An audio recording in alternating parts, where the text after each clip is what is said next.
Comment je peux vous aider? You guys like to try maple taffy? Beautiful. How many would you like? It is a beautiful spring day. James Almond is standing at a long table piled with snow, and he's serving maple taffy. French, it's sirop d'érable. It's hot syrup. Put the stick in. You can play with it on the snow. So we roll it and we pull it. That means tire. Choose the one you like, the bigger, the smallest. Don't be shy. It's really good. Bonne dégustation. James is co-owner of La Petite Cabane à Sucre de Quebec. This shop brings a little bit of the Sugar Shack experience from their maple farm into the heart of old Quebec City. This Sugar Shack is a staple that everybody is doing annually. And when I mean every kid in Quebec is eating these candies each spring. So it's like you can't come all this way and not try. It's like a scene from a postcard here. Cobblestone streets, centuries-old stone buildings, sloped roofs, the St. Lawrence River just below, and up some really steep stairs, the landmark Chateau Frontenac. And this music is blaring from a shop's speakers. I'm here in Quebec on our cross-country road trip, talking to people about the election. It's something that James actually hasn't had a lot of time to think about. When it comes this spring, it's just wake up, maple, think maple, maple, maple. You go to bed, when you wake up in the morning, you rush back to the cabin, start your fire, start boiling your maple. That doesn't mean that he's not paying attention to politics, though.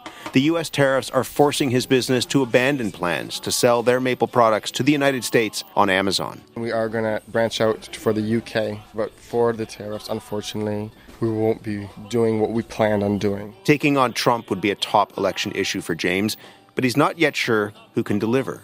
There's a lot of fake promises, and that's why I find that when it comes to elections, it's very tricky. There are under 2 weeks left to hear the promises and make a choice. The French language leaders' debate is tonight, the English one tomorrow, and Quebec is a crucial battleground in this election.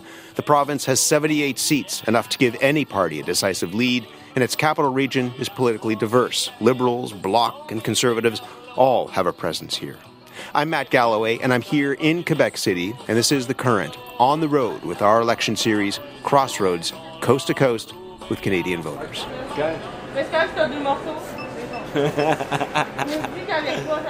This is the Grand Marché de Quebec. It's a cathedral-like building, and dozens of Quebec farmers and artisans have stalls here. If you want to buy Quebec, this is the place you want to be. The tote bags kind of sum it all up. I am obsessed with local.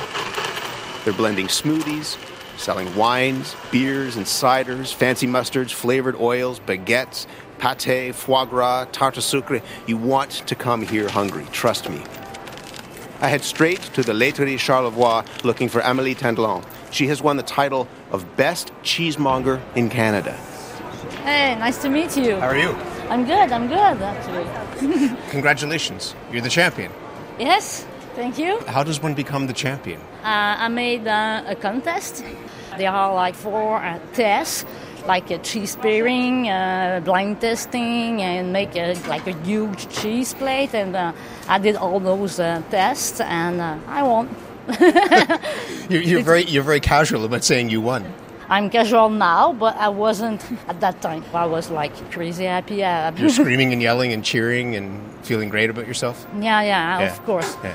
Now I'm going to go on September on a bigger contest in France called Mondial du Fromage with a person from all around the world. The Olympics. This is the Olympics of cheese. And you'll be representing Canada. Yeah. I'm going to try to do my best. How do you train for something like this? Do you just eat a lot of cheese? Yeah, I mean, not by weight, but I have to taste a lot of cheeses, especially for the blind testing. So they're going to have like 5 cheeses, very small pieces, and I have to find what it is. But what do you love about them? I mean, cheeses are... there's something remarkable about them. They're almost living... Yeah, for me, it's a chef-d'oeuvre. Yeah. It's a treasure. It's history. You eat history. You eat, it's great too because it helps like the economy of small town, and it tastes so good, so yummy. So what's good today? If we go in cheese from Quebec, I have a cheese from Laiterie Charlevoix that I like a lot. It's Hercule de Charlevoix, but aged 2 years old. So it's a Gruyere type, it's just, very like fruity and nutty. It has a nice crunchy texture. My mouth is watering. It's crazy. What is so great about cheese from this province? They are so good, and like maybe 30 years ago it was like cheddar, Oka, but right now we have very nice fine cheese. And they are made with love. They have popping in every village. It's a real point of pride in this province, and people want to protect the cheese industry. Oh, here. yeah. They are so proud. That's very fun. You smile when you say it. Yeah, especially right now, with the political context in the country. People say, I want cheese from Quebec or from Canada. There's this whole buy Canadian thing. Are people buying more Quebec cheese, more Canadian cheese? Not only cheese. It's buy local, buy Canada. Right now, it's we see it a lot, and we are. In the market, we are really happy because it's good for us. I just hope it's gonna last. Can I ask you? You talked about the political context. Can I ask you about that? Yeah. Coming in here, I literally came in. You see all the election signs up. Yeah. What are people talking about here? What's the flavor of the politics right now? It's Trump. It's Trump? Yeah, I think it's more like an election about him than about liberal or conservative or Bloc Québécois. Right now, I think people are more concerned about what is going to happen with the Canada. So I think they're going to choose the guy who is more likely to protect them. Do you know who you're going to vote for yet? I won't vote for somebody. I will vote against. That's for me, the Conservative Party is not my cup of tea. So I'm going to see here who is more likely to win against the Conservative. But it won't be my heart for now. It's a crazy time anyway. Yeah, it's just interesting because we've been talking to people all across the country, and there's that kind of rally around the flag thing, and you're seeing it here in Quebec as well. Even in Quebec. People right? feel proud to be Canadian here. Yeah, that's the Are you positive surprised point. by that? I'm not, because we were like attacked. So when you attack, you say, "Hey, whoa, no," and we are not American. Canada. I used to live in Calgary. It's not like the States. We are Canadian, so I think it's just a normal and a good thing, even in Quebec. So. That's big. We're standing here talking, and I can just smell cheese. It's killing me. Can we try? Do you mind if we try some? Yeah. I will make you try the Hercule de Charlevoix. Great. Thank you very much.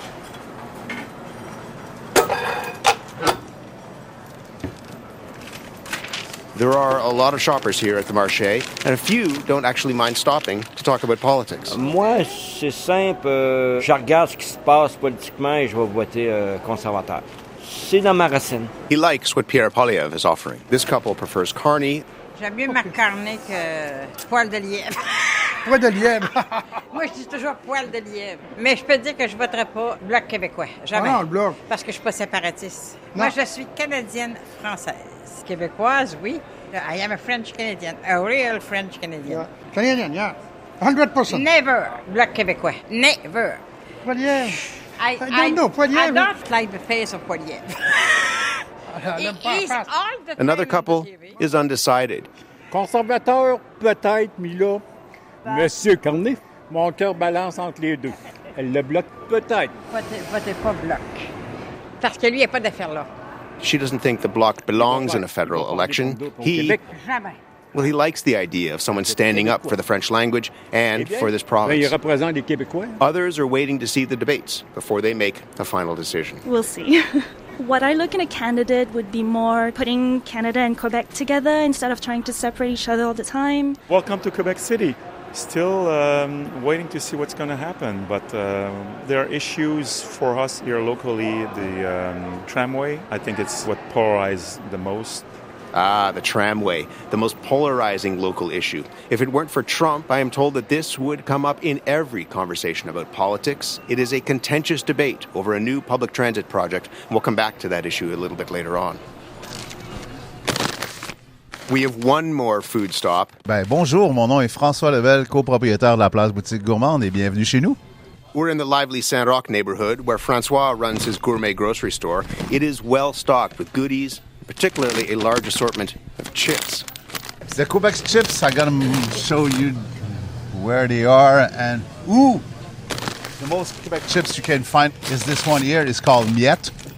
So all the ingredients are made in Quebec. It's from a farm, and they are flavored with sumac grown in Quebec. They have their own jalapeno. So the most local chips. He would rather talk about chips, but this election is on his mind too. But usually I'm more a guy of NPD and NDP. And I never say this in English. This is my first time. And here in Quebec, there's a lot of conservative. If you go to the suburb, so if the left and the center are left divided, I think it's going to be a place for the conservatives. So I think you have to choose between liberal and conservative. That's my personal opinion. So when I was young, it was the referendum of 1980, 1985. There's a lot of difference between separatists and federalists. So to talk back again of sovereignty is just making me smile a little bit, but it's a different sovereignty for us. We speak French, and we are very proud of it, because if you travel a little bit around the world, a lot of people, a lot of us minority lost their language. Quebec is a place you can have fun. I think people of Quebec just want to have fun. See, yes, we won't rule, but we don't want the rule will be applied. You always talk about your neighbor, but you don't want your neighbor to talk about you. But you just, I think, is live and let live. Many Canadians imagine Quebec City as a place with joie de vivre, spectacular food, and a sense of history. And that's all true, but it's also increasingly a high-tech hub.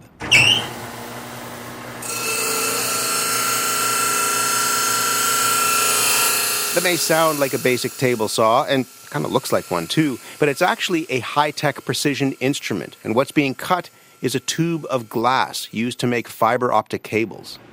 So my name is Alain Chandonnet. I'm the CEO of INO, which stands for Institut National d'Optique here in Quebec City. Our specialty is photonics. So photonics is really the science of light. It's amazing how many things you can do with light. Here you have an example of the camera that's going to go into the satellites to detect forest fire in a very precise way. So these cameras will be very sensitive to infrared light, but also very high resolution. So you can see tiny forest fire right at the onset of the fire and can intervene much faster before it becomes a full-blown disaster. INO is a non-profit organization with a mission to bridge the gap between academia and industry. It's a lab, it's a manufacturer, and an incubator as well for startups. This model is common in Europe and parts of Asia. It's known as an RTO, Research and Technology Organization, and Alain believes it's an approach that Canada needs more of. I think the overall big realization in the last few months is that we need to fix things in our economy to generate more value for Canadians, and that requires higher performance, higher productivity for our companies. To achieve that, you need to deploy new technologies. There's no way around. And you need institutions like INO to play that role of helping build and scale up Canadian companies to a size where they can play a meaningful role on the worldwide stage. Even as Quebec City contemplates a high-tech future, one of the keys to this city's economy is still the port, which for centuries has been a crucial stop on the St. Lawrence River. The maritime aspect of the city really is apparent as you're here. I mean, all along the St. Lawrence, you've got the communities that are, I would go as far as saying, dependent on the St. Lawrence. So that's Vince Giannopoulos of the Seafarers International Union of Canada. It represents ship workers. Obviously, there are a lot of reckless policies coming from the administration down south. One of them is a proposed fee on Chinese-built ships, and it's important to note that this is not related to the flag of the vessel, but where the ship was built. These fees or these port levies would potentially have a major impact on trade and specifically on Canadian ships, Canadian workers, as well as workers on the American side. It's a chilly morning with occasional splashes of light rain when I meet Saul Paulo. He's a former Liberal member of Quebec's National Assembly. He now serves as Executive Director of the St. Lawrence Ship Operators Association. Many Canadians and Quebecers don't realize that 80% of the goods we have at home actually travel through our different ship owners and ship operators. The marine industry is an essential part of the Canadian economy and the whole supply chain as well. We have been traveling across the country talking to people about what Trump has done to this election. What has he done to your business? Like many other industries... There's a big sigh before you answer that question. Like many other industries, it has created a lot of instability. Yeah. The potential measures of the port fees that would have a huge and enormous impact. These are the fees, as I get this right, this is $1.5 million fee that they want to put on Chinese-built vessels that dock in U.S. ports. Yeah, exactly. And they could go up to about $3 million. And it would have a direct impact not just on the bottom line of the companies, but also on jobs, Canadian jobs, and ultimately the cost of goods that also Canadians pay. What would that mean? I'd read somewhere that this could increase costs by upwards of 1,000%. Yes, of course, because depending on what's being transported, you can go from 300 to 1,000%. It's a dumb question, but are there a lot of Chinese-built vessels? Look, today we're talking close to 70% of all the commercial ships that are being built in China. 70%? 70%. Which would be affected by... Of course. Yes.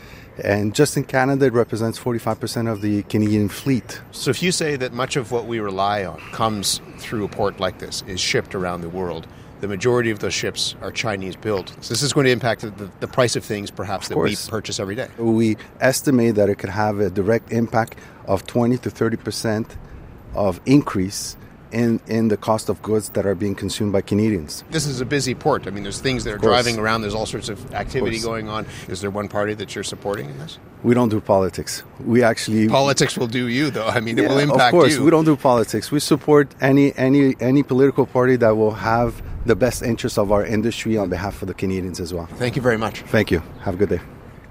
Joining me now is Frédéric Boisvert. He's president and CEO of the Quebec City Chamber of Commerce and Industry. So when you speak with your members, I mean, in this tumultuous time, what do your members tell you about what wakes them up in the middle of the night? Listen, I'm not going to try to understate what's going on. There's a huge level of anguish right now because on the manufacturing side of things, actually, we export close to 70% of our production in the U.S., so it has a significant effect. Let me ask you about the two people who are the front runners in this campaign. You were an advisor in past to Stephen Harper, former Prime Minister. He made the area around Quebec City a real stronghold for the Conservative Party. How do you think the current Conservative leader, Pierre Poilievre, compares? So I believe he's in the continuity of Harper, actually, because if you look at it's an interesting question because it will be next year the 20th year that Conservative are holding ridings in the Quebec City region. So yeah, that's quite a landmark. I mean, I don't notice huge changes. It's a continuation, I believe. Why do you think? I mean, the polls suggest that he has failed to connect with many Quebecers. Why do you think that is? Actually, because the Conservative vote in Quebec is not spread out. So it's concentrated. So, for example, in Quebec City region, nothing has changed, actually. And what I like about the Quebec City region, it's because it's diversified in terms of its political support.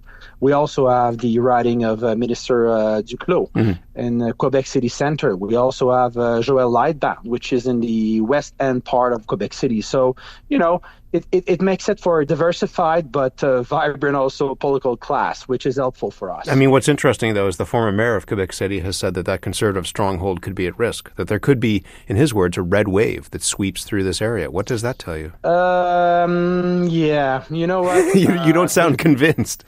Yeah, because being on the ground, because I'm literally visiting a lot of companies. I think the strongholds that the Conservative hold in the Quebec City region will maintain. I don't see them turning red. But to be honest, the one thing that I find it interesting right now is the center of gravity for the federal politics has shifted.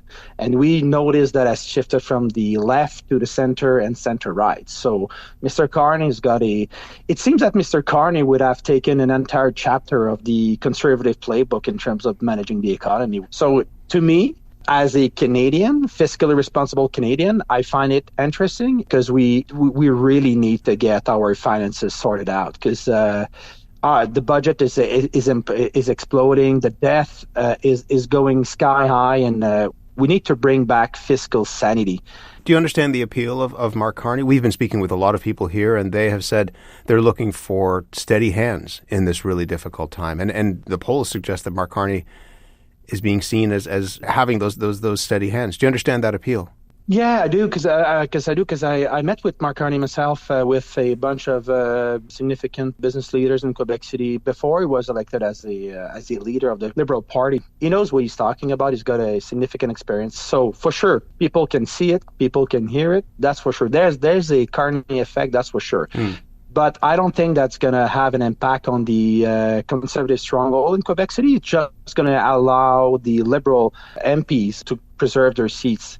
Because before he jumped in on the federal scene, some of these Liberal ridings were at risk. Now, I believe they'll be reelected. What do you think for Quebec City? What is at stake in this election? It's Quebec City, but Quebec City being part of Canada, it's nothing about the Liberal, it's nothing about the Conservative, but we have been asleep at the switch for at least a generation and more, being just close by an immense empire, and now that empire, has shown some sign that they want us to wake up and go on our own way, our own path. And I believe that the Laurier very significant phrase that was that the 20th century would be Canada century.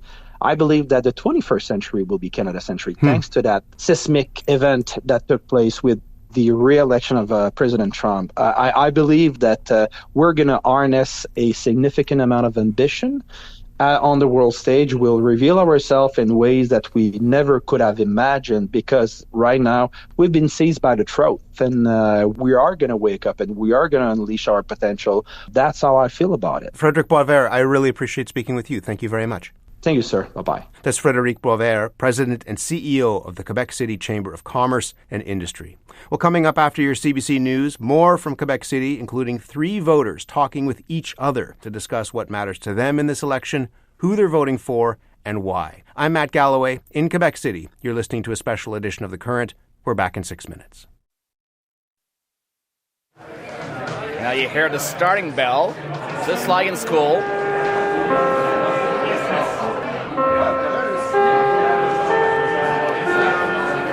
Bienvenue à l'examen final. Bienvenue les enfants dans la salle de classe du ministère du quiz. Mon nom est Guy Langlois. On est rendu big à l'examen. Regardez CBC Radio-Canada qui me suit partout maintenant. On dit bonjour aux auditeurs de CBC Radio-Canada. Bonsoir. Hello, CBC. Thanks for joining in. Well, thank you, Guy. I'm Matt Galloway. You're listening to The Current from Quebec City. This is week 4 of the federal election campaign, the 4th stop on our election road trip across this country, talking to voters about who they're voting for and why. This is Trivia Night at La Revanche. I don't want people to answer the questions on the spot. I know it. Like, it's too easy. I wanted to think about it. I wanted to just reflect on it for a second. Oh, I know that. It's just, what is it? Oh, yeah, that's it. That's a good kind of question. On joue toujours à la façon d'un jeu de table ou de télé et même de jeu Internet ce soir. Ben oui.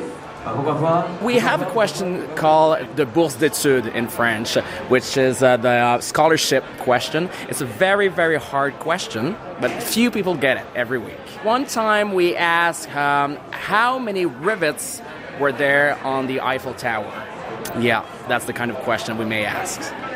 Someone got it. Yeah. Amusez-vous avec ça. Vous avez 30 secondes par image et 2 minutes par la suite. Guy Langlois hosts this quiz night every Monday night, and he is also ready to vote. I'd say I'm more of a sovereignist, so I'll probably vote Bloc Québécois, because our culture has to be protected. We have to make sure French is still the main language here. I'm not a sovereignist against Anglophones or against Canada. I don't hate Canada. I love Canada. I think it's a great country. And it's just that there's something about Quebec. I think that will be better for us to be a separate country. This event attracts people who like to answer tough questions, but the toughest might be, who are you voting for? I'm still undecided. I usually vote ABC. I'd vote green. But I'm not too sure I relate to Mr. Carney. I think he's a man of the banks. So I'm a bit puzzled. You know, in Quebec, we're a bit stuck between preventing the worst and voting as our heart feels. I'm a scientist, and I'm aware that climate change is not a hoax, and it's just going to be worse if we wait before we tackle it. On the other hand, we have a party who wants, actually one and a half party who want to drill baby drill. I'm not too sure what to do, if I should prevent the worst or if I should follow my heart. It's not a good election because I will not vote for what I want, but for what I do not want. Normally, I'm like a more Jacques-Médecin person or Bloc Québécois, but now I really don't hope that that guy, Pierre Poilievre, is going to win. So I'll have to vote maybe for the Liberals, but I never did that in my whole life. It's hard. Who are you voting for is the question I'm asking my next three guests as well. Jean-Alex Martin works in automotive sales. He's voting Conservative. Gail Turner worked for many years in public health. She now consults. She's voting Liberal. And Sébastien Paquette is a student in industrial relations at Laval University. He's voting for the Bloc Québécois. And they are all with us here in our Quebec studio. Thank you for being here. It's a pleasure. It's a pleasure. Thank you. I want to go around the table and we'll get into the specifics, but just briefly, just talk about the main reason for your decision as to why you are voting the way you are. Sébastien, we'll start with you. Of course. It's mainly about history, but it's also about promises. And looking at this situation right now with the tariff war and Trump and all that, the only thing I can see is that the two main parties, the Conservative and the Liberal one, are always doing some promises to the Quebecers, but in sort of way of a folkloric characteristic of the Quebecois nation. We've got the two candidates on Tout le monde en parle in the last days, and both of them were like trying to seem Quebecois in some sort, but they're not promising anything for our nation. And I'm an independentist. I'm a separatist. I want the freedom of my nation, the self-declaration of itself. And while I see those big parties sort of managing a persona of Québécois, I find myself like a costume, not a real people, you know? Jean-Alex, why are you thinking the Conservative Party is the best party for this moment? For me, it's the economical part. I don't think that we went in a good direction with the past 10 years in Trudeau. We had inflation. We had a lot of issue. So I want the best economy for my family and for all the Canadians to have the brighter future possible in Canada. And I think that Pierre Poilievre and the Conservative Party right now have the better platform. And when we see the tariff war that is with the U.S. right now, people are like looking for who's the best Captain Canada. But I think that the ballot question should be which party will provide us the best economy to ensure that Canadians maintain a good quality of life, even if we do less trade with the U.S. And I think that's the Conservative platform by far who's delivering the best result. Gail, what about for you? Why are you voting Liberal? I think we're in a different place than we've ever been, and I hope we're never here again. There's so much at stake for our country. And I'm voting much more as a Canadian and thinking of a whole of Canada than I am for a specific region. I think a change of leadership for me was the biggest factor in continuing to vote for Liberal. And I think to say we're not voting Liberal because we want to change, I think it takes away from what Mark Carney could bring. He's got an incredibly solid background in finance, and I think right now he is the person who can lead us into a better future for Canada. What do you think of Pierre Poilievre?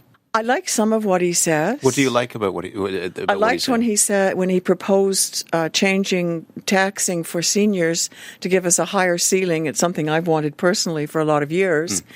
But then he says something else and I think, oh no, I can't. I don't agree with the 3-strike criminal justice reform. I've heard him make some less than complimentary remarks about First Nations, and that troubled me. And I wasn't crazy about what he said when he went to Nunavut, and he talked about building a base, and I thought, no, you don't say that. You say you're going to enter in consultation with the Inuit, and together you'll explore whether or not this should happen. So, Sébastien, what do you make of Pierre Poilievre? Carney, Poilievre, Harper, Trudeau, all those sort of bilingual Anglophones running Canada.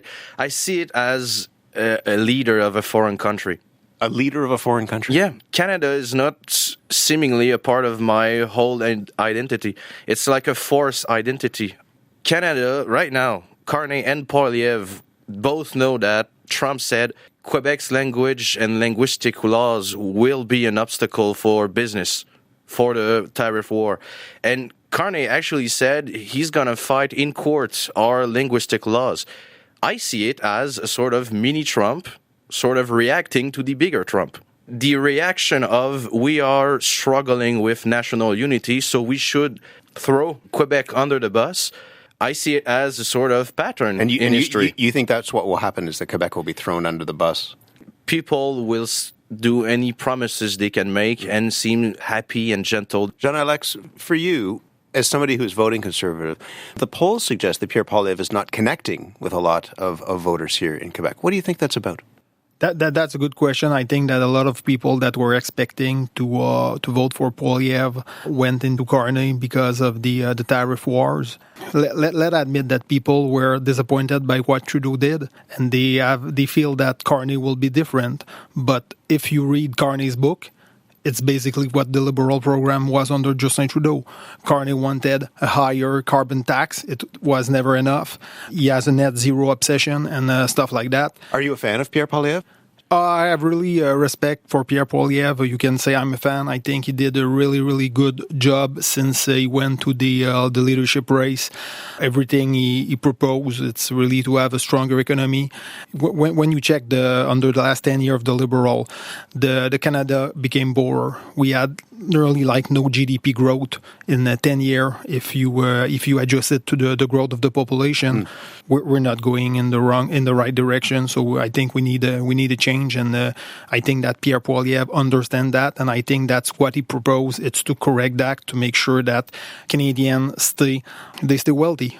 Do you hear any of that, Gail, and agree with it? One of the things that Jean-Alex is saying is that it doesn't matter whether you change the leader or not. The party and the platforms of the party are still the same. Is that fair? I agree to some extent. I mean, I was thinking Conservative because I thought we really have to have somebody who's going to help us get the Canadian economy back. And that's both cutting back on our huge deficit and also stimulating the economy. But you've said this is a different moment in some ways. This is a different moment, and it's a different moment because of what Carney brings himself as an economist. I wasn't sure when he was first voted in. I thought, he can do the economic piece, but can he lead? Can he engage the people of Canada? Do you think he can engage the people? Not that it's separate, but can he engage the people of Quebec?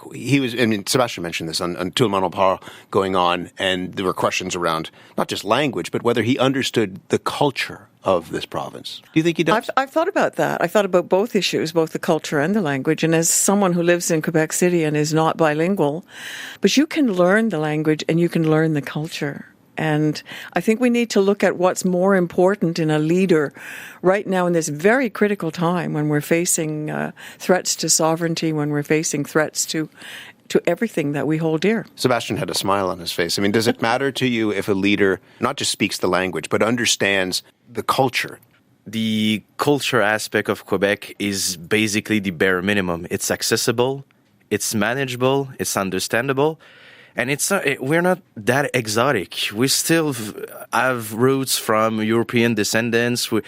We have a whole history of juristic laws that are different and all, but you get in the culture, you understand how people live. It's about an attitude. It's a comportement. It's a comportment. No, that's not a word in English. But honestly, when I look at leaders, like Poilievre, honestly, is kind of able to play the act of I know the culture. I guess it's better than Carney that doesn't even understand what he's doing. He's eating poutine. He's wearing a belt. And honestly, while I look at all of this, I'm sort of criticizing if they are putting a good act or not. So the culture, it's the bare minimum. You can visit Quebec for a week and understand the culture in itself. Jean-Alex, does it matter to you if the leader, whoever it is, whether it's, and we're just talking about Marc Carney and Pierre Poilievre at this moment, that they understand not just language but culture? That's an important thing. And if you check with Pierre Poilievre, he has a French name. He has one French parent. He speaks French. His children is speaking French. His girlfriend is from Montreal that speak French. But when you see a guy like Carney that really don't understand, and like he said, that he's trying to take a picture eating a poutine and say, hey, I'm Quebecois, it's like, no, it's not like that. The polls would suggest that support for the Bloc is down and support, Sebastian, for separatism is down, at least at this very moment in Quebec. There has been, and we've seen this across the country, we've been traveling across the country, the kind of rallying around the flag, around the Canadian flag. You're seeing that play out here in Quebec as well. What does that tell you? Honestly, it might sound like a political analysis, but since the second referendum of 1995, the independence movement sort of stagnated. The youth movement is going to uphold this independence movement. The old guard, like I could say, are getting old, and they got the resources, but they don't got the energy right now to move it. You think younger people in this province are more aligned with the separatist movement? Yeah. What's at the heart of that? What would separatism allow you? What would it give you? It would give us a nation, a national identity, but furthermore, it would give us a real purpose as a people. Stop being a sort of particularity in the east region of Canada. We need to get rid of that piece of history that forced us into a system that we don't like.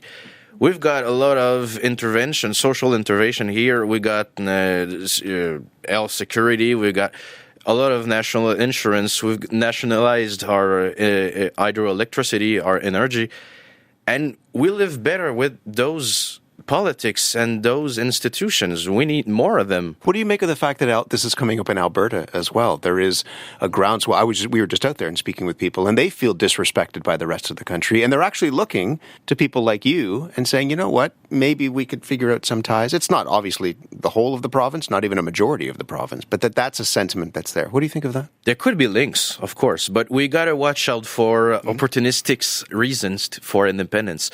Here in Quebec, we don't fight just to have better life and a better GDP, like you said. I don't want to make fun of you, but it's not mainly about economics.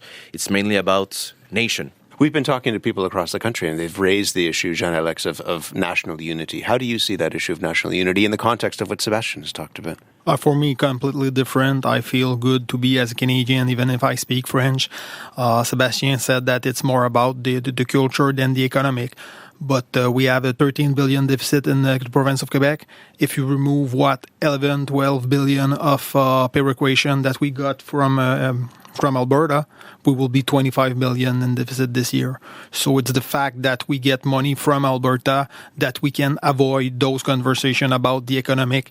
And I don't think that the Quebec government can do 11, 12, 13 billion deficit each year. We will have economic consequence if we continue like that. When we were in Alberta, one of the things we heard is people in the oil and gas sector saying this is a moment for what they call energy security. And part of that is to build a pipeline, an east-west pipeline. Exactly. To do that would come through Quebec. Yeah. Do you think people in Quebec support a pipeline? Yeah, people, they support pipeline. You say yes. Yes, and there's a lot of people think, no, if you check... I'm not sure that everybody at the table agrees with you, but continue. If you check the pool and you ask the question, do you support that we exploit our own gas and the LGN, the natural gas? Because what? If you don't do it, you do what? You buy gas from Russia? Do you prefer to buy your gas from Russia, or you prefer to buy it from Alberta? Sebastian, do you support a pipeline coming through Quebec? If it's nationalized, I guess it could be an idea, but it's dirty money, it's dirty energy. We've got hydroelectricity, we've got solar, we've got wind. We also have, we're sitting here in a studio where there are cars driving up and down the road that are powered by gasoline. Yeah, of course, we need gasoline. I'm not saying that we can all go green right now, like those dealerships are going to sell EVs for $30,000.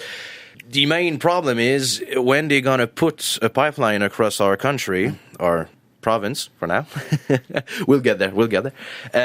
You're very deliberate in saying that. It's not controlled by Canadian politics. It's controlled by a private firm. If there's something happening to it, it's a private sector responsibility. Do you think people would support a pipeline in this province? I think they would support discussions around a pipeline. I'm not sure they would discuss the pipeline per se. And I think it's really critical that the First Nations and the Inuit in Quebec would be part of that consultation, because in the past they've been the last to be consulted and projects have just gone ahead. We're almost out of time. Let me just ask you both a couple of quick questions. One is the debates, the French language debates are happening tonight. The English language debates are happening tomorrow.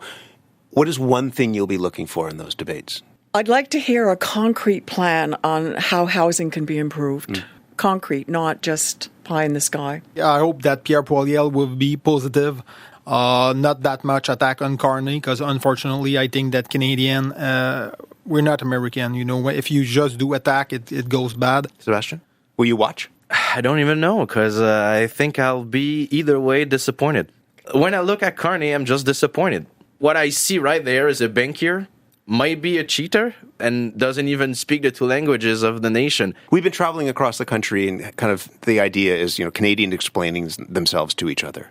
What do you want people outside of this province, in what they say is the rest of Canada, to understand about Quebec in 2025? Sebastian? I've seen some people thinking that we think we are French. We're not French. We're Quebecois. We are Franco descendants. We have the French language with our own characteristics. We are a part of Canadians, and we are mainly Quebecois. Gail, what do you want people outside of this province to understand about Quebec in this moment? I think I agree a lot with what Sebastian has just said, that everything about Quebec that makes it different and special needs to be promoted. And I think the rest of Canada needs to understand that it's not an attack on the rest of Canada. It's wanting Canada to look at what Quebec is and can be. Jean-Alex, last word to you. It will be the opposite of Sebastian. So yes, there's people that feel exactly like he said, but there's also people who feel that they are Canadian and that we have a common election. If you speak about how it was hard for people who want to rent an apartment and the price goes up, it's a common issue that no matter if you're a French Canadian or if you're in Toronto, you got the same issue. So for me, it's really about let's see the common issue we have and let's see what's the best solution that we can find together to solve those common issues. I'm really glad to have the chance to speak with all of you about a place that you love and to try to, as we said, explain it to the rest of this country. Thank you very much for being here. Thank you. Thank you so much. Thank you. Merci. Merci, oui. Merci.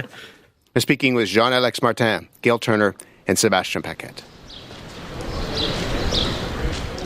You can feel the history when you walk around the streets of Old Quebec City. This city is 416 years old, but there is one consequential moment in its history that we actually don't hear a lot about. Did you know that Americans tried to invade Canada by storming Quebec in 1775? Here we are. Hi. Nice to meet you, man. David Mendel is an historian and a tour guide, and we're meeting on Rue de la Barricade, where it all happened. So we are now at the base of the cliff, which is called Cap Diamant, a natural fortress. One of the first major events of the American Revolution was an attack on Canada. 2 armies are sent north by George Washington to try to take Canada, one led by General Richard Montgomery. He's coming up the Richelieu River. Benedict Arnold's forces, later on the famous traitor to the American cause, but at this time very much a hero of the Revolution, is coming up the Kennebec River from Maine. So this is where, imagine the American forces are coming through here, and they come up to a barrier right there, and the British are waiting for them below, and in the windows of these houses up here, Canadian militia firing down on them. But it's at this barrier where we're standing now that they're stopped. And if you look on the wall, we can see plaques commemorating this. Can you read that? Yeah, sure, I'll read it. It's written in English and in French. Here stood her old and new defenders uniting, guarding, saving Canada, defeating Arnold at the Soto Matelot barricade on the last day of the year, 1775, Guy Carleton commanding at Quebec. Now, I often show this to Americans when they're visiting, and they find it quite fascinating because it's not really emphasized very much today when the history of the Revolution is taught, partly because they lost, partly because Benedict Arnold was a hero, perhaps. In any case, it was a very near thing for Canada. So Montreal had fallen, Three Rivers had fallen, only Quebec remained unconquered.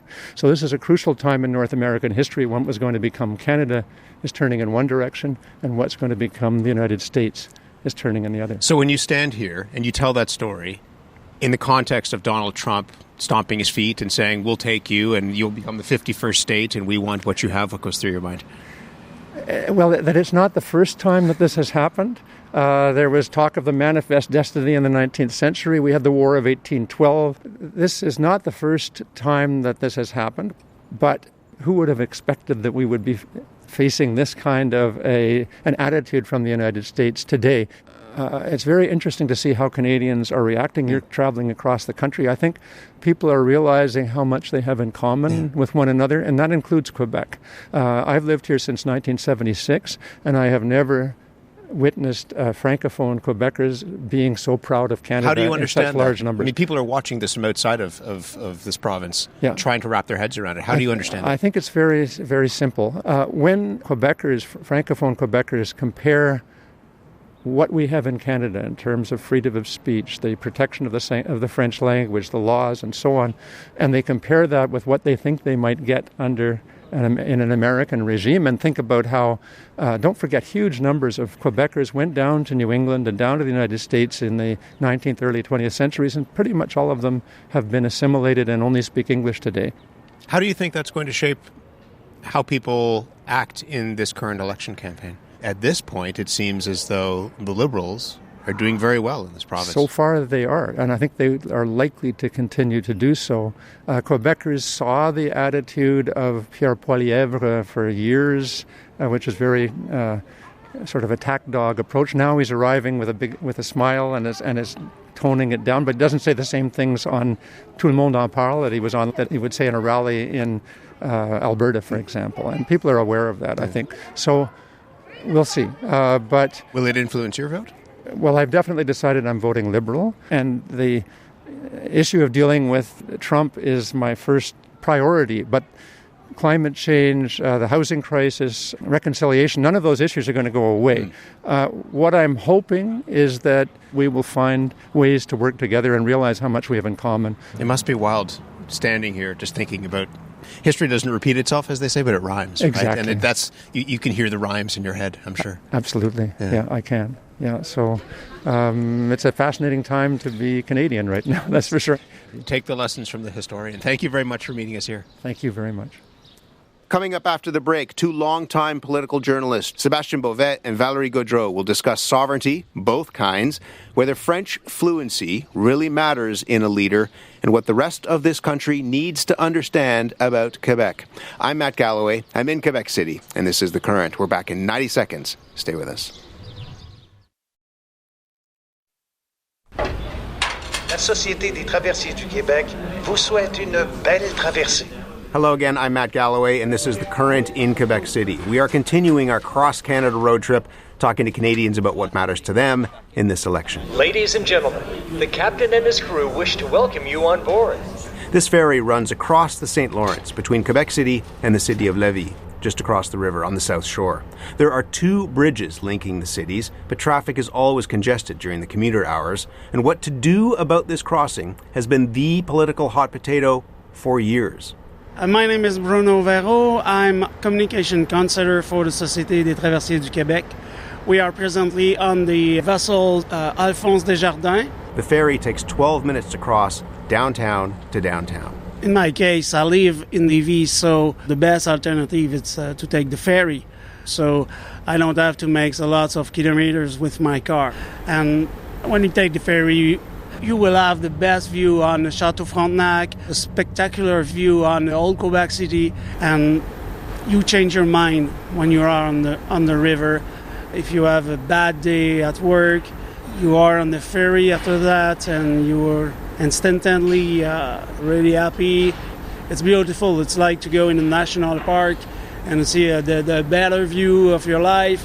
It's a beautiful ride, but it is no replacement for an upgraded crossing. It's great, but if we compare with the bridge, it's really not the same capacities. So yes, it's a good alternative, but that will not change the game. What will change the game? Well, that depends on who you ask. The city is divided. Either a tramway with a couple of lines, including one for transit across the river, or the so-called third link, not quite defined yet, but some sort of new bridge, or even possibly a tunnel. Before Donald Trump changed everything, that was the top issue here. Lise is riding the ferry to get to work. She used to take the bus, but now there's too much traffic on the bridge. She supports the third link, but it's not a deciding factor in her vote. 3 months ago, she was fed up with the Liberal government and wanted change, but the stakes have actually changed now, and she has switched camps. Now she can't even remember what the issues were on her mind before Donald Trump. J'essaie de réfléchir.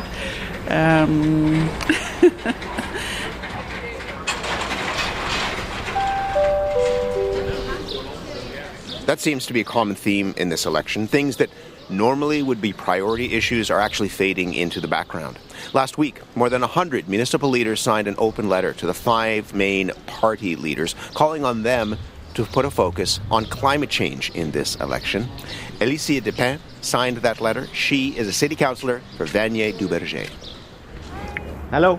Good morning. Hi, good morning. I'm Matt. Alicia, nice to meet you. Nice to meet you. Thank you very much. Hi. It's a pleasure. Is it okay to Thank you stand for being here in City Hall. I wanted to ask you about what we aren't talking about in this election. It feels like the only thing, we've been traveling across the country, and it feels like the only thing people are talking about is Donald Trump. Yeah. How do you feel about that? It feels quite special as an election to have like this single issue, Donald Trump and tariffs. And yeah, I feel like there are a lot of things that are very important that we're not talking about. Climate is one of them. Climate is one of them. We've been speaking with people and they say they're very concerned about climate change. They think it's a pressing issue, an existential issue, but that it has to be pushed to the side. These are voters who are saying it has to be pushed to the side now because of the other big crises. What do you make of that? I can understand that. I think it's a logical response to everything that's happening right now. I also think that it's not one or the other. Tariffs and climate change are issues that are related, and there are solutions that we can put in place that respond to both issues. Tell me about the tramway. This is an issue that people outside of the city, perhaps outside of the province, don't fully understand, but it is an issue that has seized Quebec City. What is this about? And I've been in office now for 8 years, and we've been talking about it since I'm here. So it's an issue that's been taking a lot of place, and it's not moving as fast as we'd hoped to. Quebec City is the only city with over 500,000 people that does not have a system like that, and we really need this tramway to make sure that people have a choice, that they can leave their car and go work with a very efficient and green mobility offer. What would it mean for people here in Quebec City if the tramway were eventually to materialize? Well, the slogan is En route vers la modernité, so that's what we're aiming for, a city that's more modern, that ensures that people have the choice when it comes to mobility and transport. And it would mean a lot for the attraction of the city as well in an economic view, so attracting workers, attracting tourists who can better move around the city. The federal Conservatives have said, and Pierre Poilievre has said, that they would cancel funding for the tramway. He said he wouldn't put one more penny, a single penny more, into this project. How do you understand that? Yeah, it's very worrying for me to hear those promises. I don't really understand it because it's a local project that has the support of most of the other parties. I don't know. I think that the Conservative Party here in Quebec City wants to differentiate itself from the party in power. Maybe that might be an answer to your question. What's the other option? Because what the Conservatives are supporting is the third link. What is the third link? The third link is a bridge between Quebec and Lévis. It's a project that's not as advanced as the tramway, but it's not the same. It's not a project that answers the same problem. So the tramway is really a mobility, transport, a green option. Unfortunately, we're straying away from that right now. Is it frustrating for you that those issues are pushed off to the sidelines during this election? I mean, these are big, pressing, kind of hairy issues that the country should try to deal with, and we aren't talking about them. Yeah, it's quite frustrating. So that's why I signed the letter. That's why I'm really happy to be part of this movement that's trying to bring back those issues, bring back those national projects. The letter that you signed also calls for an end to subsidies for fossil fuel companies. Yeah. There has been... It feels like a change in this conversation around energy in the wake of Donald Trump. How do you see that change here in Quebec City? Here in Quebec City, of course, we're not like a producing city, or that's not where our economy revolves around. But You're I a think consuming city, though. I mean, we're standing here on the road, and there are cars and trucks that are driving around that rely on that and we're gas. calling for an electric grid, a national electric grid as well. And let's say we have a tramway, we would need that electricity to run that big public transport system. So for many people, that idea of energy independence is about oil and gas, and it's about building a pipeline. The Liberals and the Conservatives, to different degrees, are supporting the idea of a new national pipeline, an east to west pipeline, and of course any east to west pipeline is going to have to come through Quebec. Mm-hmm. Do you think people in Quebec support a pipeline? Yeah, that's not something I'm on board with. So I'm of course, I have like my generation's ideas. I'm 30 years old, so like this idea of like a more, how do you call that? More du pétrole, du gaz, that's hard to say. It is. Oil and gas. More oil and gas. This idea of more oil and gas is not something that I connect with. What do you think is at stake in this election? This is the question we've been asking people across the country. I've been working for the youth vote for a couple of years now, and I really hope that young people will go out and vote, especially the ones that are voting for the first time. I think it's very important not to céder, not to abandon ourselves to cynicism. So I think that's on the line right now, where we believe in our government or we don't. What about for the country? I mean, it's interesting because, again, people have been outside of Quebec perhaps surprised by the level of the embrace toward the Canadian flag and this idea of Canada in this moment. It's the kind of thing that you always take for granted. The sun comes up in the morning and you have a country that's called Canada, and Quebec, of course, has some part of Quebec has wanted to break free from Canada for a couple of decades from now, but we've always taken Canada for granted. So it's a very weird feeling. I hope it goes away and that we don't feel like that in the upcoming years. Thank you very much for talking to us. Well, it's a pleasure. Thank you so much. That's Alicia Despins. We were speaking outside of City Hall. She is a city councillor for Vanier-du-Berger. Well, to help further unpack this province's politics, I'm joined by two longtime journalists. I can't think of two better people to help explain the politics of Quebec to the rest of the country than my next two guests. Valérie Gaudreau is a political columnist for Le Soleil, and she's with me in our Quebec City studio. And Sébastien Beauvais is the National Assembly Bureau Chief for Radio-Canada. He is in Montreal this morning, and he's there, of course, because the leaders' debates are being held there tonight en français, tomorrow in English. Good morning to you both. Good morning. Thanks for having me. Thank you for having us. Sébastien, there has been late-breaking news when it comes to these debates, and it's not just changing the time because of a Montreal Canadiens game. The Greens are out. The Greens are out because they didn't meet the criterias that the debate commission handed out to parties.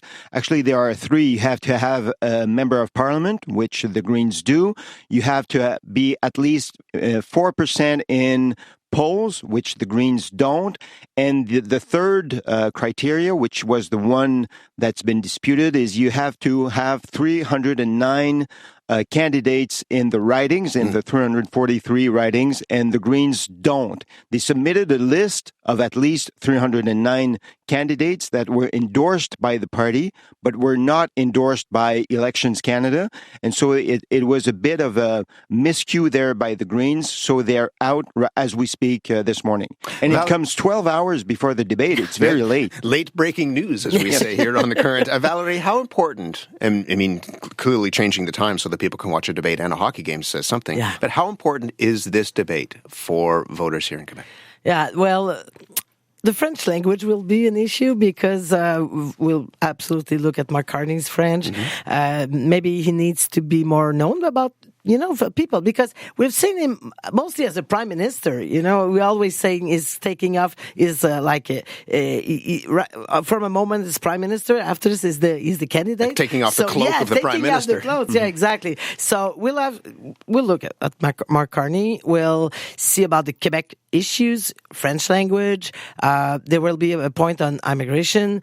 Also, everything that has to do with identity. About this Bill 96 about the French protection of French in the public space. We know Mr. Carney said he would be able to dispute it in court. The other said no. So maybe we'll try to look at Quebec issues, Quebec points where they could basically talk to Quebec people, and I'm sure it's always very different. We always say, sometimes a candidate says something in French and he doesn't say the same thing in English. So now that's the moment before the hockey game, to listen to them. I want to come back to the language piece in a moment and the culture piece that's attached to that. Sébastien, for you, what do you think, what are you going to be watching for in tonight's leaders' debate? I think it's a challenge for Mark Carney. We don't know him very well. We know he's a banker. We know that he thinks that he can do the job in front of Donald Trump. But is he really a prime minister? Pierre Poilievre has been grooming for that job for the past 20 years. So we know him. We know Jacques Metzing. We know Yves-François Blanchet of the Bloc Québécois as well. But we don't know Mark Carney. So he might have a good curriculum vitae, a good resume. But what does he have to offer to Quebecers and to Canadians as a politician? And does he have what it takes to be a politician? So I think that's what I'm going to watch tonight. He has been showcasing himself in a couple of different programs. One you were involved in, the Cinq Chefs interview, and also Tout le monde en parle, in which he and Pierre Poilievre kind of presented themselves to the audience here in Quebec. Sébastien, how do you think he did on those programs? Mark Carney. He did pretty well. We worked very hard for 5 chefs and 1 election. A chef is a leader. It's not someone who works in the kitchen, right? But it could also be an interesting program, but perhaps in a different context. That's right. But he did fairly good. What we wanted to know, and what Tout le monde en parle wanted to know, is what he knows about Quebec, because the thinking is that he doesn't have a Quebec sensitivity towards what we are as a nation. And we both, Tout le monde en parle and us, we asked him the question, what do you know about Quebec? What does Quebec want? And his answers were not that good. We thought of an answer for him saying that Quebecers are a nation of builders. They're trying to protect their language for 400 years. They built Hydro-Quebec, the Caisse de dépôt et placement, which is the equivalent of the Teachers Fund in Ontario. So it's a nation of builders. And so he didn't quite answer that kind of answer. So we're waiting for him to see if he knows a little bit more about Quebec than he has showed so far. Valerie, this is really interesting. Yves-François Blanchet, leader of the Bloc, has said about Mark Carney, he doesn't like us so much. He will never say that he does not like us, but I don't feel the love. What does he need to do, Mr. Carney, to show Quebecers that he feels that they feel the love coming from him? Yeah, I agree with Sébastien, because he has. There was a little bit of joke about popular culture. It seems scripted, so it needs to be, but he has to be this reassuring figure, of course, because now there's some issues you're talking about Donald Trump. There's something that's way ahead of Quebec, or every Canadian feel the same. So there's something that makes this campaign so different. But I think he has to, understand and know more about Quebec. I think this, for now, it's a little bit more theoretical. So yeah. What about Pierre Poilievre? I mean, the polls suggest that he has not connected here in the way that he has in other parts of this country. What do you think that's about? There's something in the tone and the way he shows himself, and we've seen it on Tout le monde en parle. That was a huge difference. He's trying to soften that tone, more cheerful, more smiley. Looks like the cool guy. We've seen he has this transformation with not only with taking off his glasses. He really tried to make a change, and is different in Quebec that he is in Western Canada. And I think Quebecers they don't like that much of an aggressive type of politician. We like people that are maybe a little bit more kind, or there's something. I guess he understood that he couldn't come with those attacks, and lots of attacks he made about Trudeau, and all those months he passed on the tax. I mean, it doesn't concern Quebec that much. The tax, the carbon, as it is in the rest of Canada, it wasn't an issue. So he lost some months about to talk to Quebec, people from Quebec during this time. Yeah. Sébastien, what do you make of that? Somebody, and this is a bit of what Valerie was saying as well, somebody made the point to me that some of the things that Pierre Poilievre has been attacking are things that people really value here in Quebec. Journalists, public broadcasting, culture, for example, that those are things that it's the wrong thing to attack in some ways. Is that, what do you think has led to people perhaps not embracing him in the same way that he has been embraced in other parts of this country? Yeah, I would make the difference between the Quebec City region, which where the conservative ideology is more popular than in the rest of Quebec. So in the Quebec City region, people tend to vote more to the right than to the left. And so the Conservatives have a bit of a chance to have MPs elected. But it's true that it's hurting in some ways the way Quebecers are doing politics. And Valérie said it well. We don't like the pit bull aspect of politics. We don't like simple solutions for complex issues. And in a way, that's what Pierre Poilievre has been offering throughout the last 4 years. And so there are no simple solutions to complex issues. And so maybe that's why he's not as popular as in the rest of the country. To your point, Sebastian, I mean, this area around Quebec City has been a pretty solid conservative region coming out of Stephen Harper's leadership. What do you make of the comments from the former mayor of Quebec City, saying last week that he sees the potential for a red wave of Liberals in this area? Well, I think it's the same. Quebec people are feeling the same thing as the rest of Canada. This election is about who can stand up to Donald Trump, and it has overshadowed all the other issues. You talked about other issues such as climate, such as inflation, and other things that have been present in the campaign, but always overshadowed by Donald Trump and his tariffs. So if people in the rest of Canada are leaning towards Mark Carney, the Quebec City region is not different. They don't want someone who's a career politician, maybe, such as Pierre Poilievre is. They might turn to the economist, the person who knows the economy and who can stand up to Donald Trump. And as we speak, maybe the debate was changed something tonight, but as we speak, Mark Carney is the man identified as being able to stand up to Donald Trump. Valerie, what do you make of that? Go ahead. Part of this is about what people outside of this province don't understand about Quebec City if they're only getting their information from English media sources. Yeah, well, the division is about those conservative roots is very interesting, and something that might make this red wave maybe smaller here is there's some local MPs that are really, really popular, like Gérard Deltel, Pierre Poilievre. They've been, I think they could resist to any waves. What people don't know about Quebec, I mean, I think the place of the public sector employees, and there's so much different, like on the South Shore, there's Bose, there's a lot of enterprise, small businesses. So there's a portrait that is very different from the center of Quebec to the region at large. And that's every issue. You talk about transport earlier in the show with Alicia Despins. With the tramway. The tramway, the turtling. So there's a real division between the suburb and the center city. So that's always interesting. And that's why here on the North Shore of Quebec, there's every color. I mean, there's two Liberals, 2 Bloc, and 3 Conservatives. We have not talked about the Bloc. What does Mr. Blanchet need to do tonight? Oh, I guess we know him very much. Is always very good in debate. But right now, I think every red wave will touch way more the Bloc than the Conservative. Sebastian, I heard you agreeing in the background, Sebastian.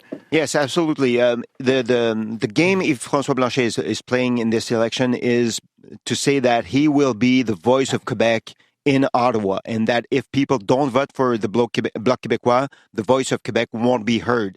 That's putting aside the fact that there are Quebec ministers, such as François-Philippe Champagne, Mélanie Joly, Stephen Guilbeault, who are around the cabinet minister's table and can have an influence on what the government decides. And he's been overshadowed as well by Donald Trump. So his game is to convince Quebecers that he's their voice in Ottawa, and probably he's going to try to do that during the debate. Yeah. Sebastian, can I ask you the question that I asked Valerie, which is, what do you think people outside of this province, what don't they understand about Quebec in 2025? About the city of Quebec or the province? Well, a little bit of both, but I mean, they're two different places, but in some ways it's what we're doing is trying to help people understand the place that we're in. So for this city, maybe even, what is it that people don't understand about Quebec City? Well, there's a physical divide between uptown and downtown, and it's the cliff. It's literally a cliff between uptown and downtown. And in Quebec City, there are radio stations that promote the ideology from the right, which are more maybe popular than in other parts of the country. The thing about Quebec as a whole, the province, is that people have to realize that for 400 years, people in Quebec have been battling, struggling to defend their culture, their identity, their language. If you look south, it's English. If you look east, it's English. If you look west, it's English. There's that mentality that the government has to protect the culture Sounds of like a nation. a familiar story that the rest of Canada is dealing with now when it comes to how we're being treated by the United States. And that is very interesting because for the last 40, 50 years, we've been talking about Quebec sovereignty, and this election is in part about Canada's sovereignty. So the rest of Canada can feel what Quebec has been feeling for the last 400 years. Valerie, last minute to you, and I want to turn this minute over to you to tell me what you love about this place. Born and raised here, we were chatting as you came in, and you're like a tour guide for Quebec City. What do you love about this place? I love this place. I know you had dinner downtown yesterday. Oh my goodness. I really love my neighborhood, which is called Saint-Roch. It has those issues with homeless people, like everywhere in Canada. I think we don't know about Quebec City is. You know, we talk about public sector, more right-wing sometimes, but it's more, there's a way more edginess we can think. You know, it's a cool place sometimes. There's a big underground music scene, the restaurant, of course, a lot of tourism, and it's human scale, downtown city with, you know, it's a big, small city. That's why I love this place. And we have a strong identity, and I live here, work here, shop here, hang out in my neighborhood. I love this place. You love mid-size with the perks of a big city. Exactly. Where would you want to be? Where else would you want to be than here? It's been a great opportunity to be here. Stay with us. People I'm not leaving. I'm here. The food has kept me, and the company as well. Thank you both for being here. It's been so great to talk to you and to have you explain, as we say, this place to the rest of the country. Thank you very much. Valérie Gaudreau is a political columnist for Le Soleil. She was with me here in our Quebec City studio. And Sébastien Beauvais is a National Assembly Bureau Chief for Radio Canada. He was in Montreal for the debates. The French language debate happens tonight. The English language leaders debate happens tomorrow. That is the current for this Wednesday. Q is up next on CBC Radio 1. Our election road trip wraps up next week in Halifax. You think of Quebec City, and Valerie was running through all the great things that are part of this town. The Plains of Abraham is large in the mental map of so many people here. We're going to leave Quebec with perhaps the most iconic concert the Plains of Abraham has ever seen. In the summer of 2023, Les Cowboys Fringants took to the big outdoor stage at Festival d'été for what would be one of their final performances. The lead singer, Carl Tremblay, was being treated for cancer. He died a few months later. And partway through, if you haven't seen the video of this, you have to look on YouTube for this. Partway through this song, Sur mon épaule, On My Shoulder, Carl had to take a break from singing. He was exhausted. He sat down, and what happened is that tens of thousands of people took up the song for him. And it was just a remarkable, remarkable moment. These are Les Cowboys Fringants, live on the Plains of Abraham. I'm Matt Galloway in Quebec City. Thanks for listening to The Current. We'll see you tomorrow. Ça fait déjà un moment, des fois on perd le beat. Un coup de fortune, t'avais 30 sous, et que le bonheur tenait dans ta poche. C'était bien avant de comprendre que tout tient.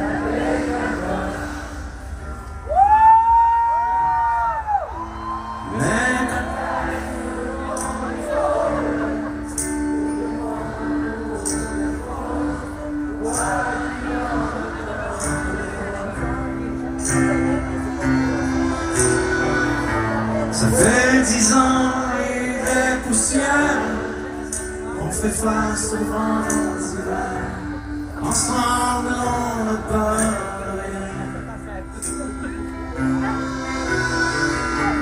Dis-toi que cette histoire, ma blonde, t'es...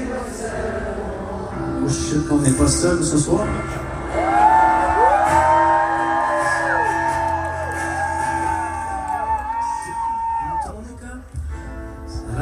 On apprend de la souffrance. font rien indécent. Mais cette histoire, je l'ai vue, le mouchoir de larmes dans ta poche. J'aime pas ça, savoir que tu tiens.